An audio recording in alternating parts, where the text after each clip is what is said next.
With me today is Dawood Rogers. Salam alaikum. Wa alaikum salam. Now we're speaking some Arabic here, so and it's kind of obvious, even though we've got these big beards, that we're not a part of ZZ Top or or the Amish. So let's talk about your bridge to faith. Where did you start out? Well, I'm from Eugene, Oregon originally. I was born in Eugene. That's the northwest part of the United States. Pacific Northwest, yeah. Specifically the Pacific. Specifically the Pacific. That's easy for you to say. All right, now, let's ask the question. Now, did you start out as a Muslim? Is that how you started out? Or? No, I was raised in a Catholic family, actually, and I grew up, you know, practicing Catholicism, going to church every Sunday with my parents and this type of thing. But just as a young man, I started searching, you know, as a rebellious young American youth. I started looking into everything and having your own mind and being rebellious against everything. And so I just didn't feel anything really for the church. So I started searching, you know, I said to myself, like, let's see what everybody else believes in the world.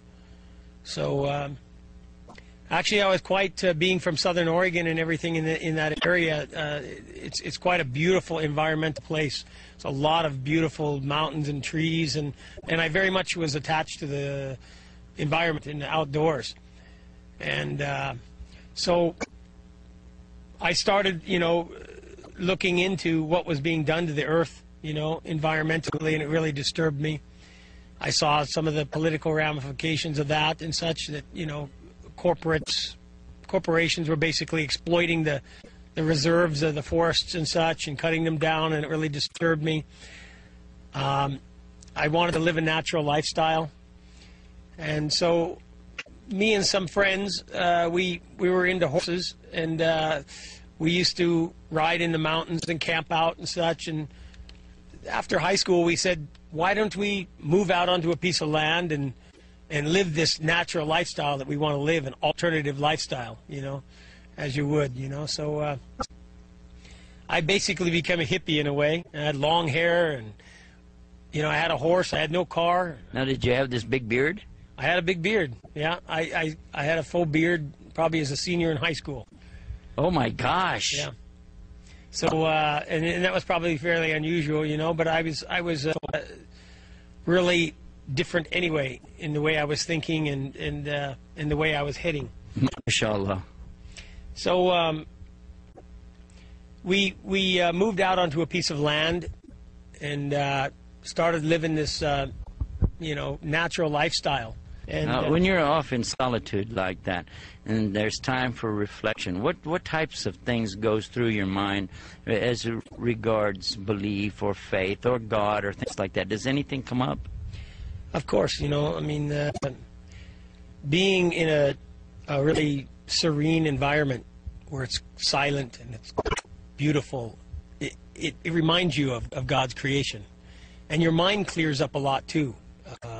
You kind of start thinking clearly. It's hard to explain, but if you spend a lot of time out in a quiet, solitude kind of a place, you start, you know, hearing more of your own inner voice almost. You start thinking clearly, and you start remembering God. And I always believed in God.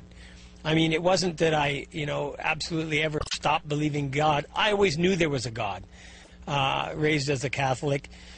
I just didn't quite understand, you know, the way that they understood it. I just didn't, you know, I needed to find my own path and what I believed in. And so I started reading, and I started searching. You know, like I said, what does everybody else in the world believe, you know? So you looked at different religions. I looked at different religions. What are some of the religions you looked at? Well, being into horses and being close to nature, I was very attracted to the American Indians' religion, actually, you know, of trying to live in peace and harmony with your Creator, and, you know, viewing the creation as your brother, kind of, and this type of thing.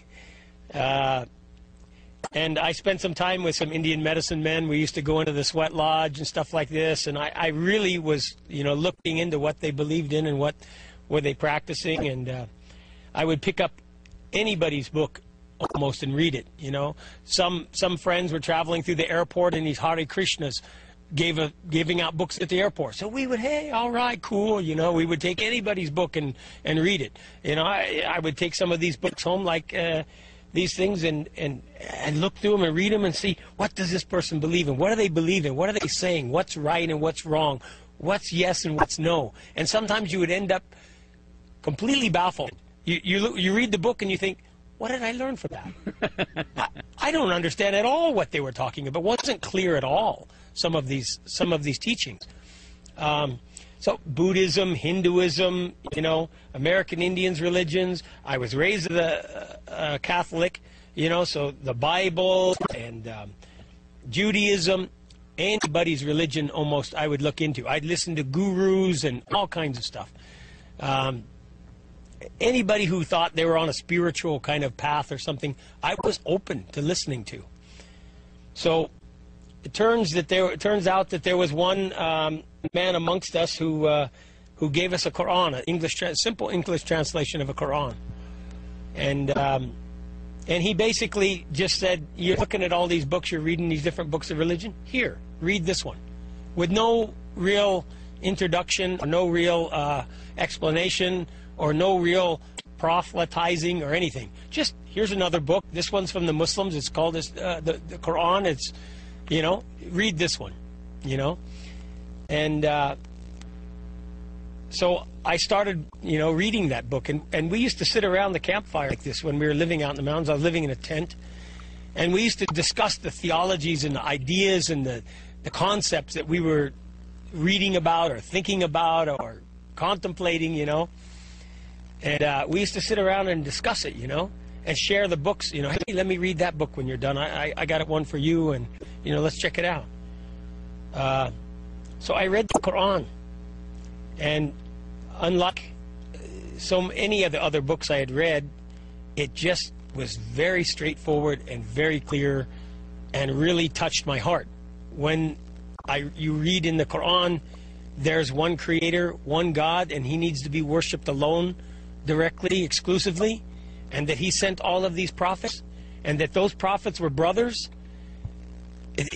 I just sat there and nodded my head and went, yeah, okay. You know, kind of as a skeptical American almost, you read these books with, let's find out what's wrong with this book, rather than what's right. Almost like, let's see if I can find what's wrong with this book that I don't agree with. So I started reading and I was like, I agree with that.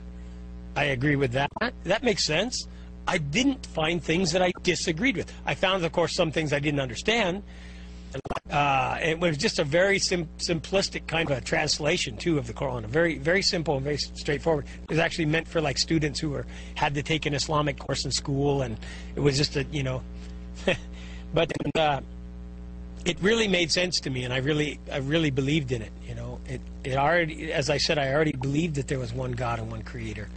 So when I read that, I said, yeah, okay, yeah, I believe in that, you know. And, you know, it says that you should pray, like, for instance, in the Quran, it tells us we should pray in 3 parts of the day, in the beginning, in the middle, and the end. Without the understanding or the explanation of the Prophet Muhammad, peace be upon him, he taught us that it's 5 prayers a day. But if you just read the Quran, it actually mentions 3 parts of the time. And so I thought, that's a good idea. Yeah, you know, you should pray, you know. And I didn't know anything, of course, of the Sunnah at first. And it all took years and took time and took exposure. Actually, I didn't know Muslims, never been to a mosque, never been to an Islamic country, and I was completely wide open, too. It was a blessing in a way because there was no prejudice in my mind. Islam and Muslims, I was just blink, what's that? You know, I had no idea at all, you know, about it. This was long ago. You know, it was about 1982 when I became a Muslim. That it was kind of... But that was before all the Muslims were terrorists. Exactly. This was before, like, even the West knew anything about... mostly, in general, the West knew much about... Like, for instance, one of the first things that brought Muslims in the Middle East and Islam into the Western view that I could remember was the Iranian hostage crisis. Okay, you know, no, you're talking about Iran. There were Muslims. They were in the United States. There were some hostages taken. I remember about that thing. Did that have an effect on your thinking? I didn't have a negative view of Muslims. I didn't know anything about Muslims, So whoever those guys were and whatever they were doing, it just was, it didn't really hit me as, like being Muslims or anything like that. It was a political thing. So you were not even thinking about, okay, he's an Iranian Muslim. You're saying he's an Iranian politically oriented person. Sure, they must have had an unjust government, so they overthrew their government, and this type of thing was going on in South America. No relation to God or Islam. I wasn't thinking about, really relating it to Muslims or religion. It was political to me. So could that be some of the problems we see today? Partly. I mean, but sometimes people are trying to inflict religion into it more than it is sometimes. Sometimes things are political, and there is injustice going on in the world.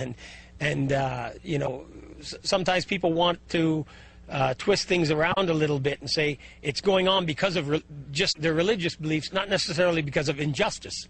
You know what I mean? So anyway, I was wide open to different ideas and things like that. So when I read the Qur'an, it struck me, and I believe in its basic, clear message of there being one creator. And specifically that like Moses, Jesus, and Muhammad were brothers in the same faith, that the religion was one with them. And they teach, in essence, the same message of worshiping the Creator alone and following the Prophet during that time, his time. So that made perfect sense to me. That was really clear, and I was living up in the mountains, and I just tried to, live a good life and be a good person, and it was many years actually before I actually met Muslims and started getting involved in actually knowing any other Muslims. Question. Now you said it was many years before you met any Muslims, so I want to ask you, were you disappointed?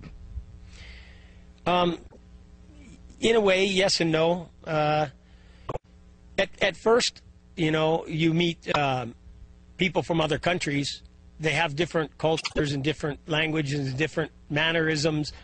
So sometimes you just write it off as, they're just different in a way, Maybe because of his culture and his language and his, this and that. It wasn't until I developed an understanding of what is right and wrong in really Islam more that I understood some of the actions of Muslims are really wrong. You know what I mean? I was so ignorant, in other words, at first, that I couldn't tell you that he was a bad Muslim because I didn't know that much in the beginning anyway, to know that it was a difference between his culture or his religious teachings.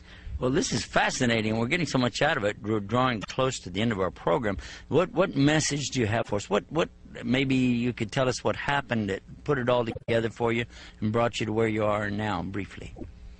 Well, I'd like to mention one really interesting thing that kind of happened was that I used to sit up on the mountain and meditate and pray to God. And I asked him to guide me. No matter what it was, whatever corner of the earth, whatever it was, a far-off land or religion or whatever, I wanted to know the truth, and I wanted to be guided, and I prayed for that before I knew anything about the Qur'an or anything. And I was living in a remote area of eastern Oregon, and somehow Allah guided me, brought me a Qur'an when there was no Muslims around really, and really no mosque in the area. And I read that Qur'an, I believed in it. We used to sit by the campfire and discuss it. And one time we had a problem in the community. We lived like a commune, a community of people living. And somebody had come to our camp, our little place, and had caused some trouble, drank some alcohol, got really, outrageous behavior, caused some trouble with somebody's girlfriend, and there was a big old scene, and boy, there was almost a big violent fight. And we said, hey, we really got to find a way of solving these problems. And let's make this book and what it says our guide. Because I was believing in the Qur'an. And I said, let's make this, a few of us said, let's make this Qur'an the rule for our land. What it says is allowed, we allow. What it says is forbidden, we'll forbid. How about we do that? And when I think back of it, it makes my hair bristle almost, because we were trying to establish the Islamic law, the Sharia, without hardly knowing anything at the time. I wish we have more time. Maybe perhaps another time you'll be on our program with again. And if you want to be guided, And this is what happened to me, the same thing. Just say those words, "Oh God, guide me."